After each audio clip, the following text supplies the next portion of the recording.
Hi అండి, hello, welcome back to Rishi recipes and cooking. అందరూ ఎలా ఉన్నారు? నేనైతే చాలా బాగున్నాను. మీ అందరూ కూడా బాగుండాలని కోరుకుంటూ ఈ వీడియోని స్టార్ట్ చేస్తున్నాను. ఇలాంటి మంచి మంచి వీడియోస్ కనుక మన ఛానల్లో రావాలని మీరు కోరుకున్నట్లయితే like, share and subscribe my YouTube channel.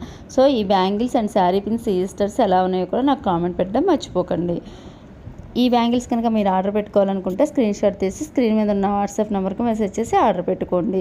ఇక్కడ వచ్చేసి నేను ఈ మేకింగ్ వీడియో అనేది అయితే తీయలే, ఈ స్టడ్ చేశాను. ఈ ఆర్డర్లో వచ్చేసి ఈ studs and sari pins, bangles, ఒక గొలుసు అనేది ప్రిపేర్ చేశాను. అర్జెంట్ ఆర్డర్ అవడం వల్ల ఇది మేకింగ్ వీడియో అనేది తీయలేదన్నమాట. చూశారు కదా ఎంత బాగా వచ్చాయో అన్నీ కూడా. చూశారు కదా, ఇలాంటి మంచి మంచి వీడియోస్ కనుక మన ఛానల్లో రావాలని మీరు కోరుకున్నట్లయితే like, share and subscribe my YouTube channel. So ఈ బ్యాంగిల్స్ ఆర్డర్ పెట్టుకోవాలనుకుంటే కనుక స్క్రీన్ మీద వస్తున్న వాట్సాప్ నెంబర్కి మెసేజ్ చేసి ఆర్డర్ పెట్టుకోండి. ఈ బ్యాంగిల్స్ ఎలా ఉన్నాయో కూడా కామెంట్ పెట్టడం మర్చిపోకండి. Like, share and subscribe my YouTube channel.